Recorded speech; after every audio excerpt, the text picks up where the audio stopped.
தமிழுக்கு நண்பர்களுக்கும் வணக்கம். சிம்புதேவன் அவருடைய இயக்கத்தில் யோகி பாபு அவர்கள் நடித்த போட் இந்த திரைப்படம் வெளியாயிருக்கு. அடுத்த உறவு பொருட்கள்லாம் குண்டே கிடையாது. படத்தோட கதை சுதந்திர அடையறதுக்கு முன்னாடி, அதாவது 1943 நடக்கிற கதை. குமரன் அப்படின்ற கதாபாத்திரத்தில் யோகி பாபு அவர்கள் அவங்க பாட்டியோட இருக்கிறாங்க. அவங்களுக்குன்னு சொந்தமா ஒரு படகு ஒன்று இருக்கு.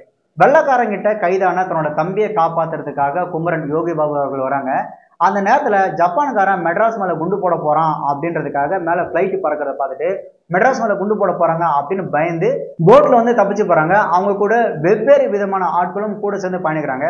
ஸோ அவங்கெல்லாம் கடலுக்கு நடுவில் போய் அங்கே வரக்கூடிய ஆபத்துல இருந்து அவங்க தப்பிச்சாங்களா, திருப்பி அவங்க கரைக்கு மீண்டு வந்தாங்களா, அதுக்கப்புறம் என்னாச்சு அப்படின்றதான் இந்த போட் திரைப்படத்தோட கதை. இந்த படம் கிட்டத்தட்ட ஒரு சர்வைவல் த்ரில்லர் மாதிரியான ஒரு கதை. அந்த போட்ல பாத்தீங்க அப்படின்னா வெவ்வேறு விதமான ஆட்கள், ஒரு ஐயர், ஒரு முஸ்லீம், ஒரு குஜராத்தி, ஒரு ஆந்திரா பொண்ணு, அதுக்கப்புறம் ஒரு வெள்ளைக்காரன், அதுக்கப்புறம் ஒரு கடவுள் மறுப்பாளர், அதுக்கப்புறம் யோகி பாபு அவங்க பாட்டி அப்படின்னு வெவ்வேறு விதமான ஒரு மனிதர்கள். அதாவது ஒவ்வொருவருக்கும் அடுத்த ஆட்களை பார்க்கும்போது வேற வேற கருத்து இருக்கிற அந்த எல்லா மனிதர்களும் ஒரே படகுல பயணிக்கிற மாதிரி தான் அந்த கதையை தொடங்கினாங்க. அதே மாதிரி அந்த போட்ல இருக்கக்கூடிய ஆட்கள்ல ஒரு நபர் மட்டும் தீவிரவாதி. இதெல்லாம் தாண்டி அந்த போட்டு வெயிட் தாங்க முடியாம பாத்தீங்கன்னா போட்டு உடஞ்சி உள்ள தண்ணியும் வருது. அதெல்லாம் விட அந்த போட்டை சுத்தி சுறா எப்ப வேணாலும் அட்டாக் பண்ணலாம் அப்படின்ற மாதிரி சுத்திட்டு இருக்குது. ஸோ இந்த இக்கட்டான சூழ்நிலைக்கு நடுவுல அவங்க எப்படி தப்பிச்சாங்க அப்படின்ற மாதிரி இந்த மொத்த படத்தையும் கொண்டு போயிருக்கிறாரு சிம்புதேவன் அவர்கள். இப்படியான ஒரு கதையில திரைக்கதையை ரொம்பவே சுவாரஸ்யமா கொண்டு போயிருந்திருக்கலாம். பட் அப்படி எதுவுமே இல்லை அப்படின்றதுதான் உண்மை. சிம்புதேவன் அவருடைய முந்தைய திரைப்படங்களான இந்த 23ஆம் புலிகேசி, அதுக்கப்புறம் இரும்பு கோட்டை முரட்டு சிங்கம், இந்த திரைப்படங்கள்லாம் பாத்தீங்கன்னா பொலிட்டிக்கல் சட்டையர் பார்த்தீங்கன்னா அவ்வளோ பயங்கரமா இருக்கும். அதாவது அரசியலும் சமூகத்தையும் செம்மையா சாட்டடியான வசனங்கள்லாம் வச்சிருப்பாரு. அவர் வந்துட்டு இந்த அரசியலையும் இந்த சமூகத்தையும் கிண்டல் பண்றாரு அப்படின்றது தெரியும், ஆனா தெரியாம இருக்கும். அதை வந்துட்டு அந்த திரைப்படங்களும் ரொம்ப அழகா கொண்டு போயிருப்பாரு. ஆனா இந்த படத்துல அப்படியான காட்சிகள் இருந்தாலும் கூட அது எதுவுமே இந்த கதைக்கு உதவவே இல்லை. அவங்க பேசுற இந்த அரசியல் வசனங்கள், அதுக்கப்புறம் இந்த சமூகத்தின் மீதான வசனங்கள்லாம் பாத்தீங்கன்னா எதுவுமே இந்த திரைக்கதையோட ஒட்டி வரல.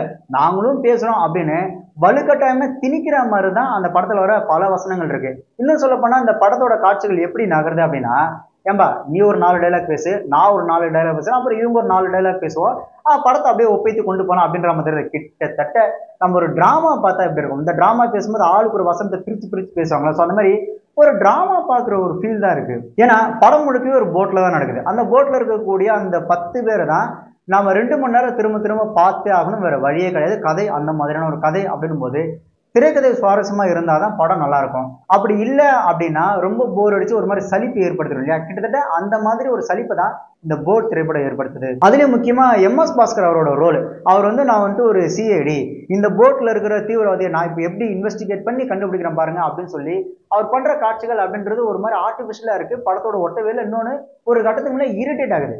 ஏன்னா இது என்ன வந்துட்டு ஒரு ஆஃபீஸ் ரூமா, நான் எப்படி இன்வெஸ்டிகேஷன் பண்ற பாருங்க அப்படின்றது. அது ஒரு போட்டு, அதுல வந்துட்டு நான் இப்போ இன்வெஸ்டிகேஷன் பண்ணி கண்டுபிடிக்கிறேன் பாருங்க அப்படின்றதுலாம் அது ஒரு மாதிரி ரொம்ப சலிப்புத்தன்மையா இருக்கக்கூடிய ஒரு வசனங்களா தான் அவர் பேசுறது எல்லாமே இருக்கு.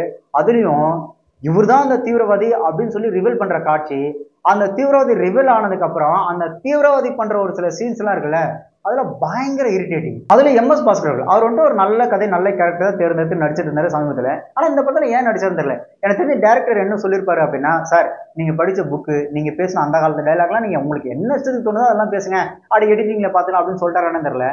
படம் முழுக்க லொட பேசிட்டே இருக்கிறாரு. அதுவே இந்த படத்தை வந்து பயங்கர ஸ்லோவாயிடுது.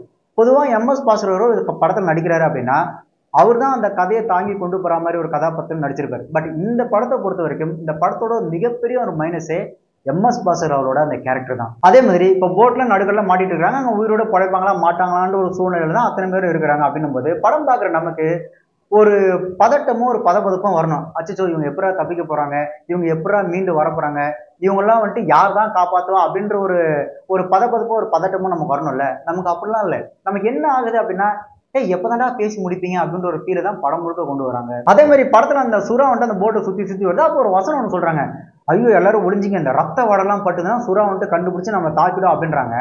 ரத்த வாடைக்கும் சுறா வந்துடும் சொல்ற இவங்க தான் அந்த போட்ல சுட்டு சுட்டு விளாடுறாங்க, அந்த போட்ல கத்தி குத்திலாம் விளாடுறாங்க. அப்பெல்லாம் வந்துட்டு ரத்த வாடை அந்த சுறாக்கு தெரியாது. ஆனா மற்ற நேரத்துல மட்டும் அச்சோ ரத்த வாடை தெரிஞ்சதுன்னா சுறா நம்ம தாக்கிட்டோம் அப்படின்னு சொல்லி ஒரு மாதிரி மெச்சூரிட்டியா நம்ம தான் கொண்டு போறாங்க படம் முழுக்கவே. அந்த படத்துல ஓரளவுக்கு சுமாரா ரசிக்கிற ஒரு கதாபாத்திரம் பாத்தீங்கன்னா சாம் சாரோட அந்த கேரக்டர் மட்டும்தான். அவர் பேசுற குட்டி குட்டி வசனங்கள், குட்டி குட்டி ரியாக்ஷன்ஸ் இருக்குல்ல, அது மட்டும்தான் ஏதோ ஓரளவுக்கு நம்மள வந்துட்டு காப்பாத்துது. மற்றபடி வேற எந்த கேரக்டரும் மனசுல நிக்கவே இல்லை.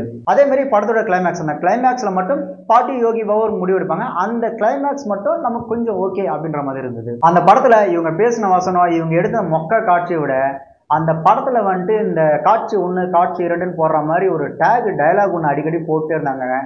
அதெல்லாம் எவன் எழுதினானே தெரியலங்க. அசராத எலியும் தீராத வலியும், மன்னவன் வந்தானடி மதிக்கட்டி நின்னானடி, 2 துடுப்பும் ஏகப்பட்ட கடுப்பும், அடிமை மண்டுகளும் ஜப்பான் குண்டுகளும், மதம் பிடிச்சது யானை அலறிய சேனை அப்படின்னு இந்த சிந்து பாத்து கதையில வர அந்த வசனங்களை எழுதி வச்சிருந்தானுங்க பாருங்க. இருக்குதுலயே அதுதான் பயங்கர இரிட்டேட்டிங். அந்த வசனங்களை எழுதினா அந்த 8 பேர் கொண்ட கும்பல் யாருன்னு தான் தெரியல. அவங்கள வந்துட்டு இந்த டிரெக்டர் யூனியன் பக்கம், அந்த டயலாக் ரைட்டர் பக்கம்லாம் இவங்களை சேர்க்கவே சேர்க்காதா அப்படின்னு சொல்லி யூனியன்ல இருந்தே துரத்தி அடிச்சிடணும்.